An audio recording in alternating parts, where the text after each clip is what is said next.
नमस्कार, हमारे चैनल में आपका स्वागत है। मैं हूं रामचंद्र मौर्य। साथियों, एक निवेदन है कि हमारे चैनल को सब्सक्राइब कर लीजिए, सामने की घंटी जरूर दबाइए ताकि विश्लेषण से संबंधित हमारे सारे वीडियो आपको तुरंत मिल सके। धन्यवाद। आज हम चर्चा करेंगे प्रधानमंत्री नरेंद्र मोदी और राहुल गांधी के बीच छिड़े हुए शीत युद्ध की और 21 अगस्त को देशव्यापी भारत बंद का क्या असर हो सकता है और SC/ST के लोगों ने जिस तरह से एकता दिखाई है और प्रचंड भारत बंद करके सरकार को हिला दिया है, सुप्रीम कोर्ट को भी पुनर्विचार के लिए मंथन करने के लिए पसोपेश में डाल दिया है। प्रधानमंत्री नरेंद्र मोदी पोलैंड की यात्रा पर निकल जाते हैं और उसी दिन भारत में राष्ट्रव्यापी भारत बंद का आयोजन किया जाता है। क्या नरेंद्र मोदी इसीलिए विदेश चले गए ताकि उनके सामने, उनकी नज़रों के सामने देशव्यापी भारत बंद, प्रचंड भारत बंद को देख न सके, इग्नोर कर सके? तमाम सवाल ऐसे हैं जो सत्ता से पूछा जाना चाहिए। लेकिन राहुल गांधी ने जिस तरह से प्रधानमंत्री नरेंद्र मोदी और RSS को घेरने का काम किया है, पिछले 2 महीने से जब से मोदी सत्ता तीसरी बार दिल्ली के सिंहासन पर बैठी है, उसके बाद राहुल गांधी इंडिया गठबंधन और विपक्ष ने नाक में दम कर रखा है प्रधानमंत्री नरेंद्र मोदी की। संसद से सड़क तक जिस तरह से अपनी ताकत इंडिया गठबंधन ने दिखाया है और OBC SC/ST के पक्ष में अपनी बात रखा है, 98 करोड़ मतदाताओं और 140 करोड़ देशवासियों के हित में राहुल गांधी ने जिस तरह से चुनाव के पहले काम करना शुरू किया था, अभी बंद नहीं किया है और बंद करेंगे भी नहीं। आज राहुल गांधी जम्मू कश्मीर में है और उन्होंने जिस तरह से जम्मू कश्मीर में प्रधानमंत्री नरेंद्र मोदी और NDA गठबंधन और मोदी सत्ता को ललकारा है, उससे यही कहा जा सकता है कि प्रधानमंत्री नरेंद्र मोदी के पास अब कोई ऐसे मुद्दे या तुरुप के पत्ते नहीं रह गए हैं जिसके आधार पर इंडिया गठबंधन और राहुल गांधी को घेरने का काम करे, जबकि इंडिया गठबंधन और राहुल गांधी के पास मुद्दे ही मुद्दे हैं। भारतीय जनता पार्टी के पास जब मुद्दे नहीं होते तब वो चरित्र हनन और राहुल गांधी के खिलाफ अनर्गल प्रलाप करने लगती है। आज वही स्थिति है कि मुद्दों के अभाव में भारतीय जनता पार्टी, उसका IT सेल और उसके तमाम वरिष्ठ नेता राहुल गांधी का चरित्र हनन कर रहे हैं और IT सेल तो यहाँ तक उतारू हो गया है चरित्र हनन के लिए कि कह रहा है कि राहुल गांधी के 2-3 बच्चे हैं, इनकी शादी हो चुकी है और इनकी कई पत्नियां हैं, जिस पर कि कोई ठोस सबूत नहीं पेश कर पा रहा है IT सेल और अपने ही दिए गए बयान, अपने ही की गई पोस्ट से उसे पीछे हटना पड़ रहा है। राहुल गांधी का चरित्र हनन करने के लिए, राहुल गांधी का कद छोटा करने के लिए भारतीय जनता पार्टी के वरिष्ठ नेता सुब्रमण्यम स्वामी जब उतर आते हैं और कहते हैं कि राहुल गांधी की नागरिकता खत्म की जानी चाहिए और इसके लिए वह दिल्ली हाई कोर्ट पहुंच जाते हैं और एक याचिका दाखिल करते हैं, उस याचिका में बयान करते हैं कि राहुल गांधी भारत के नहीं बल्कि ब्रिटेन के, यूनाइटेड किंगडम के नागरिक हैं। वहाँ पर 2005 में राहुल गांधी ने ITR भरा है, वहाँ पर उनकी कंपनी है और वहाँ की उनकी नागरिकता है। तो हमारे देश में दोहरी नागरिकता नहीं हो सकती है। तो राहुल गांधी को या तो भारत की नागरिकता छोड़नी चाहिए या इंग्लैंड की नागरिकता छोड़नी चाहिए। लेकिन राहुल गांधी ने ऐसे ऊल जलूल अनर्गल प्रलाप की तरफ ध्यान नहीं दिया और अपने मिशन में लगे हुए हैं। मोदी को हटाने के मिशन में, भारतीय जनता पार्टी RSS का चाल चरित्र चेहरा उजागर करने के मिशन में ऐसे प्रलाप के प्रति राहुल गांधी को वक्त ही नहीं है कि इस पर वह कुछ बोले। तो प्रधानमंत्री नरेंद्र मोदी राहुल गांधी के ऊपर डायरेक्ट हमला न करके बल्कि अपने चाटुकार अंधभक्तों, IT सेल और तमाम BJP के नेताओं को आगे खड़ा कर देते हैं शिखंडी की तरह, और वे शिखंडी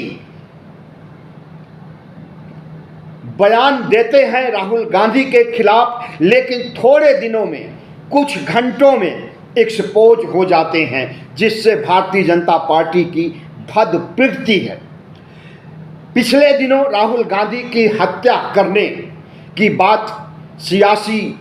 माहौल में दिल्ली के राजनीतिक गलियारों में गूंज रही थी। इस पर भी राहुल गांधी ने कोई संज्ञान नहीं लिया और कांग्रेस पार्टी ने भी कोई संज्ञान नहीं लिया, क्योंकि यह इनकी आदत है राहुल गांधी का चरित्र हनन करने, उनकी आत्महत्या करने, उनकी नागरिकता खत्म करने और उन्हें चरित्र भ्रष्ट बताने, कई शादी, कई बच्चे पैदा करने जैसे तमाम आरोप ये लगाते रहते हैं, लेकिन उसकी सत्यता प्रमाणित नहीं हो पाती है। लेकिन राहुल गांधी ने संसद से सड़क तक और सड़क से संसद तक जितने भी आरोप लगाए हैं उसे साबित भी किया है, प्रूफ भी दिया है और प्रधानमंत्री को घेरने का काम किया है। जिस तरह से अडानी अंबानी को लेकर के, अडानी अंबानी और मोदी के रिश्तों को राहुल गांधी ने एक्सपोज किया है और जिस तरह से प्रधानमंत्री नरेंद्र मोदी के झूठ को कांग्रेस पार्टी ने एक्सपोज किया है, उससे अगर नरेंद्र मोदी बैकफुट पर आ जाते हैं और IT सेल और अपने अंधभक्त नेताओं की तरह अनर्गल प्रलाप करने लगते हैं और राहुल गांधी को बालक बुद्धि कहने लगते हैं, तो इसके लिए भी कांग्रेस ने कमर कस लिया और बालक बुद्धि के जवाब में बैल बुद्धि का पोस्ट करना सोशल मीडिया पर शुरू कर दिया। उसके बाद नरेंद्र मोदी ने कभी भी बालक बुद्धि नहीं की, क्योंकि बालक बुद्धि बनाम बैल बुद्धि जब मीडिया में गूंजने लगा और बैल बुद्धि को लाइक और शेयर करने वालों की संख्या बेइंतहा बढ़ गई, तब नरेंद्र मोदी को लगा कि अब राहुल गांधी पर झूठे आरोप, अपशब्द, गालियां, चरित्र हनन से राहुल गांधी का कद बढ़ेगा ही, घटेगा नहीं। कुछ लोग कह रहे हैं कि राहुल गांधी इतने बड़े नेता जो बने हैं, नेता विपक्ष तक पहुंचे हैं, तो इसके लिए राहुल गांधी का कद बढ़ाने के लिए किसी और ने नहीं बल्कि भारतीय जनता पार्टी ने किया है। राहुल गांधी ने जरूर अपने तमाम प्रयास किए हैं और भारत जोड़ो यात्रा, न्याय यात्रा से लेकर के तमाम ऐसे सभा सम्मेलन करके RSS और BJP की नींद हराम जरूर किए हैं और उससे उनका कद भी बढ़ा है। लेकिन कद बढ़ने का असली कारण अगर कोई है तो राहुल गांधी के खिलाफ अनर्गल प्रलाप, उनका चरित्र हनन, उनकी नागरिकता खत्म करने की बात कह करके इस देश की जनता को गुमराह करने का काम किया है भारतीय जनता पार्टी ने। और इस गुमराह करने की प्रक्रिया को भारतीय जनता पार्टी के अंधभक्तों और आरएसएस के चाल चरित्र चेहरे को इस देश की जनता अच्छी तरह से समझ गई है। और राहुल गांधी के लिए अगर अब कोई वास्तविक आरोप लगाए जाएंगे तो उस पर भी विश्वास इस देश की जनता नहीं करेगी। ऐसे नकारात्मक आरोप लगाएंगे जिसमें कि थोड़ी बहुत सत्यता भी होगी, उस पर भी विश्वास नहीं करेगी इस देश की जनता, क्योंकि इन्होंने जितने झूठ बोल करके, जितने फरेब करके, जितने नैरेटिव बना करके राहुल गांधी को बदनाम करने की कोशिश किया है, उससे इनकी विश्वसनीयता पर प्रश्न चिन्ह लग गया है। और राहुल गांधी के बारे में अनर्गल प्रलाप करने पर राहुल गांधी का कद बढ़ता ही है, घटता नहीं है। तो जाहिर है कि जो काम कांग्रेस को राहुल गांधी को करना चाहिए था अपनी इमेज को चमकाने के लिए, अपने कद को बढ़ाने के लिए, अगर वही काम भारतीय जनता पार्टी और आरएसएस कर रहा है तो यह तो अच्छी बात है। बहरहाल आज राहुल गांधी ने जिस तरह से जम्मू कश्मीर में नेशनल कॉन्फ्रेंस के प्रमुख फारूक अब्दुल्ला से, शेख अब्दुल्ला से और पीडीपी की महबूबा से मुलाकात करके एक गठबंधन कश्मीर में बना करके चुनाव जीतने की रणनीति बनाई है, उससे भारतीय जनता पार्टी बौखलाई हुई है। ध्यान रहे कि 2014 में पीडीपी से गठबंधन करके भारतीय जनता पार्टी ने जम्मू कश्मीर में अपनी सरकार बनाई थी, लेकिन ज़्यादा दिनों तक वह सरकार नहीं चलेगी। इसलिए भारतीय जनता पार्टी को कोई हक नहीं बनता है कि वह पीडीपी और नेशनल कॉन्फ्रेंस से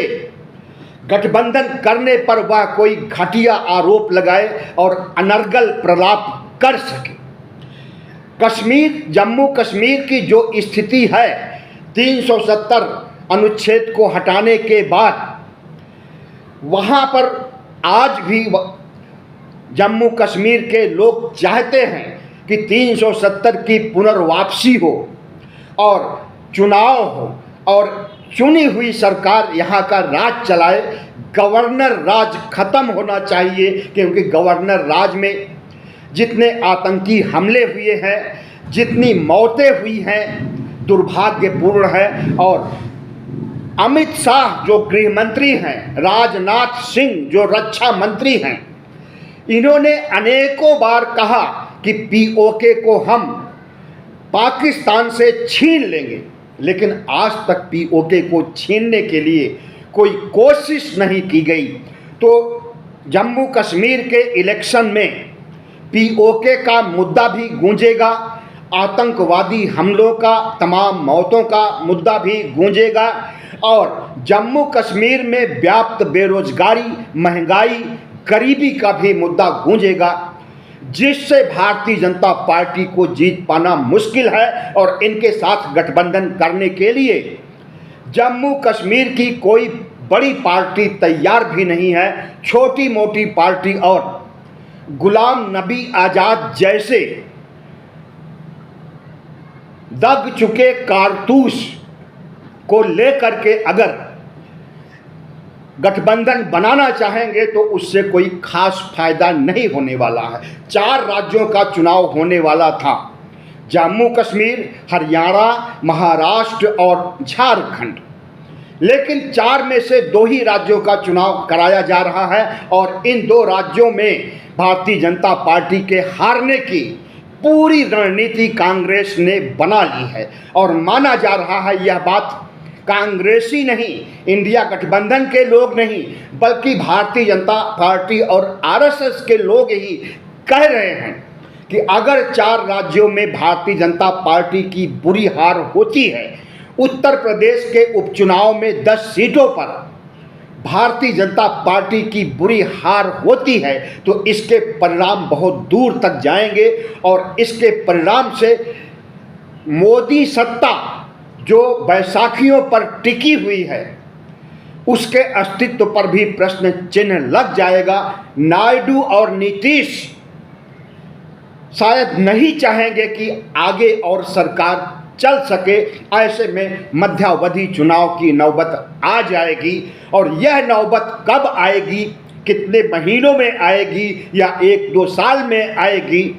अभी इस पर कुछ नहीं कहा जा सकता है।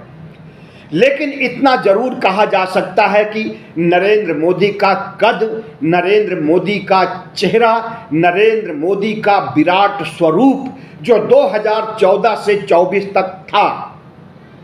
उसमें डेंट लग गया है और राहुल गांधी उनके मुकाबले आगे बढ़ते जा रहे हैं अपनी पॉपुलैरिटी के लिए, अपने कद को बढ़ाने के लिए और इस देश के ओबीसी, एससी, एसटी के दिलों में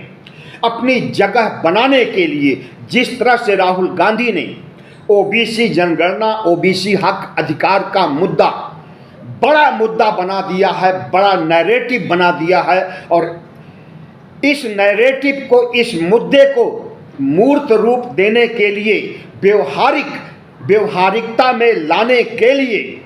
राहुल गांधी ने जिस तरह संसद भवन में, लोकसभा में दहाड़ा था कि इसी संसद भवन की इसी सीट से हम ओबीसी के हक अधिकार के लिए जनगणना कराने की घोषणा करेंगे और जनगणना होगी और ओबीसी को उनका हक अधिकार मिलेगा। तो राहुल गांधी की यह बात जो सभा सम्मेलनों में कहा करते थे और संसद के अंदर इस मुद्दे को उठा करके नरेंद्र मोदी को घेरते समय कहा है, यह बात ओबीसी के निचले स्तर तक पहुंच चुकी है और राहुल गांधी की जो छवि ओबीसी, एससी, एसटी के बीच एक चमकती हुई छवि प्रस्तुत हुई है और उसका चमकाव धीरे धीरे बढ़ता जा रहा है और नरेंद्र मोदी की जो चमकती तस्वीर थी अब वह धूमिल हो गई है और कहीं खोती जा रही है। तो यही आप जान लीजिए कि प्रधानमंत्री नरेंद्र मोदी और राहुल गांधी के बीच जो शीत युद्ध छिड़ा हुआ है और कभी कभी यह शीत युद्ध महाभारत का भी रूप ले लेता है, घमासान छिड़ जाता है, तो इसके अच्छे और सुखद परिणाम आने वाले हैं। प्रधानमंत्री नरेंद्र मोदी, भारतीय जनता पार्टी और आरएसएस राहुल के खिलाफ जितना ही घटिया बयानबाजी और राहुल का चरित्र हनन करने की कोशिश करेगी, राहुल गांधी की नागरिकता खत्म करने, राहुल गांधी को देश से निकाल करके बाहर फेंकने और इस तरह के आरोप लेकर के सामने आएगी तो इस पर जनता विश्वास नहीं करेगी, बल्कि नरेंद्र मोदी की लोकप्रियता पर ही डेंट लगेगा। प्रधानमंत्री नरेंद्र मोदी और राहुल गांधी के बीच जो तलवारें खिंची हुई हैं, हमें लगता है कि यह लंबे समय तक खिंची रहेंगी जब तक कि दो में से किसी एक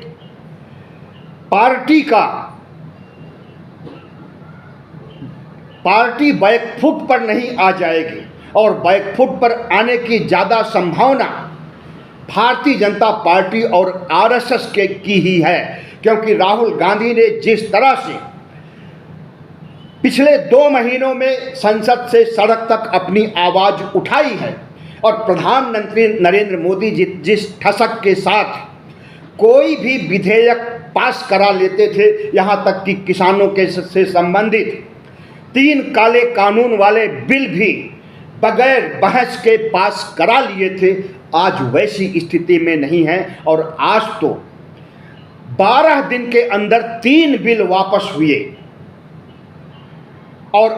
3 बिल पूरे 10 साल में भी नहीं वापस हो सके थे। जिस तरह का बिल नरेंद्र मोदी को लाने का मन होता था लाते थे और उस पर संसद से मुहर लगवा देते थे और राष्ट्रपति को तो हस्ताक्षर करना ही पड़ता था।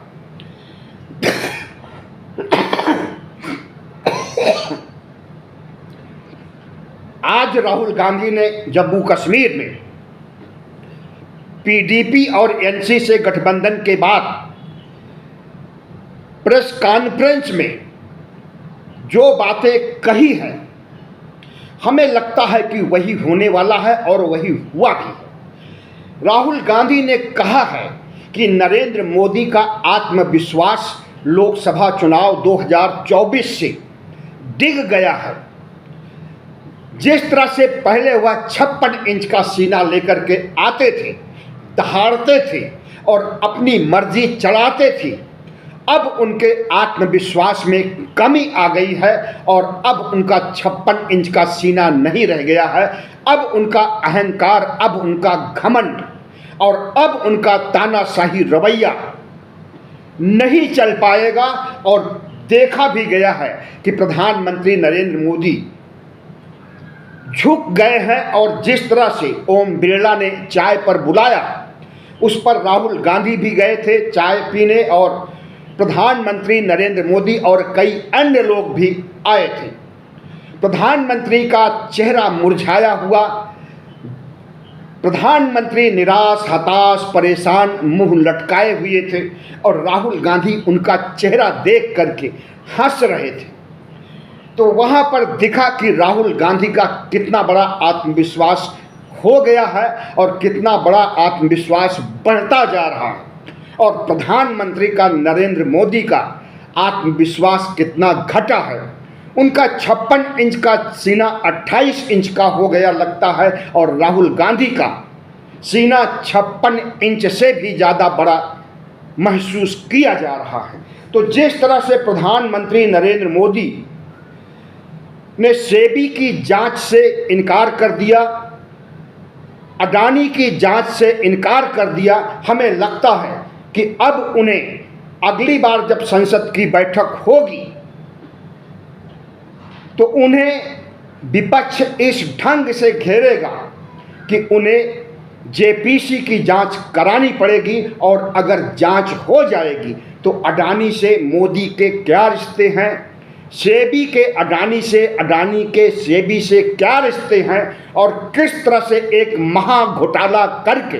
भारत की अर्थव्यवस्था को चौपट करने का काम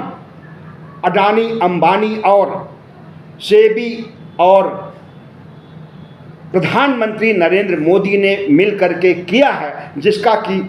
एक बार नहीं 2 बार रहस्योद्घाटन हिंडनबर्ग ने किया है, उसकी सच्चाई भी इस देश के सामने आने वाली है। और राहुल गांधी ने एक बात कही थी कि प्रधानमंत्री नरेंद्र मोदी का इलेक्टोरल चंदा और धंधा, इनके पास जो जितने पैसे इनके अकाउंट में हैं उसके बारे में सुप्रीम कोर्ट ने कह चुका है कि ये सब भ्रष्टाचार के पैसे हैं। और इनके वित्त मंत्री सीतारमण, निर्मला सीतारमण के पति पाराकल प्रभाकर ने तो दहाड़ करके कहा है कि इलेक्टोरल बॉन्ड से संबंधित प्रधानमंत्री नरेंद्र मोदी का बीजेपी का घोटाला दुनिया का सबसे बड़ा घोटाला है और उसकी जांच कराने के लिए राहुल गांधी ने कहा है कि एक दिन सत्ता परिवर्तन होगा, तुम उधर से इधर आओगे, हम इधर से उधर जाएंगे, तो देख लेंगे, जितने भी भ्रष्टाचार है सब उजागर करेंगे और जो ब्यूरोक्रेसी प्रधानमंत्री के चरणों में लहलोट है उसको भी देख लेंगे, अडानी अंबानी को भी देख लेंगे। तो प्रधानमंत्री नरेंद्र मोदी आरएसएस और भारतीय जनता पार्टी को देख लेने की धमकी से हमें लगता है कि प्रधानमंत्री नरेंद्र मोदी अंदर से कांप गए हैं और यही वजह है कि वह राहुल के सामने टिक नहीं पाते हैं। राहुल गांधी ने खुला चैलेंज किया है, आइए नरेंद्र मोदी डिबेट कर लीजिए हमारे साथ, टेबल पर आइए, एक तरफ आप और एक दूसरी तरफ हम रहेंगे और उसी डिबेट से पता चल जाएगा कि किसके मुद्दे बड़े हैं, कौन देश हित में काम कर रहा है और कौन देश का विरोधी है। प्रधानमंत्री नरेंद्र मोदी इसके लिए तैयार नहीं हुए और न कभी तैयार होंगे, क्योंकि नरेंद्र मोदी ने पिछले 10 सालों में एक भी प्रेस कॉन्फ्रेंस में नहीं किया जिससे कि गोदी मीडिया के पत्रकारों के सवाल से डरते रहे, जबकि गोदी मीडिया उनके कदमों में बिछा हुआ है। ऐसा सवाल वो कर ही नहीं सकता है जिससे नरेंद्र मोदी बैकफुट पर आए, लेकिन गोदी मीडिया के को लेकर के भी कोई कॉन्फ्रेंस नहीं किया। वह नरेंद्र मोदी क्या राहुल गांधी के सामने डिबेट करने में 1 घंटे भी टिक सकते हैं? घंटे की बात छोड़िए, 5 मिनट भी टिक सकते हैं? हमें तो ऐसा नहीं लगता। प्रधानमंत्री नरेंद्र मोदी राहुल गांधी के खिलाफ सभा सम्मेलनों में जो बोलते हैं वह उनके दिमाग की उपजी बात नहीं होती है, वह आईटी सेल और इनके घटिया सलाहकारों के दिमाग की बात होती है। चाहे वो मंगलसूत्र का मुद्दा हो, चाहे वो भैंस खोलने का मुद्दा हो, चाहे वो मुजरा कराने का मुद्दा हो, वह नरेंद्र मोदी की सोच नहीं है। नरेंद्र मोदी के पास इतनी बुद्धि है ही नहीं कि वह निगेटिव या पॉजिटिव एजेंडा कोई बना सके, नैरेटिव कोई बना सके। यह नैरेटिव बना करके उन्हें गोदी मीडिया, आईटी सेल और इनका सलाहकार मंडल करता है। और राहुल गांधी के सामने जब नरेंद्र मोदी बैठेंगे तो उस समय न आईटी सेल होगा, न गोदी मीडिया होगा और न इनके अंधभक्त टाइप के सलाहकार होंगे। ऐसे में उनकी हार होना, और उस हार को अगर देश देख लेगा तो शायद नरेंद्र मोदी की बची खुची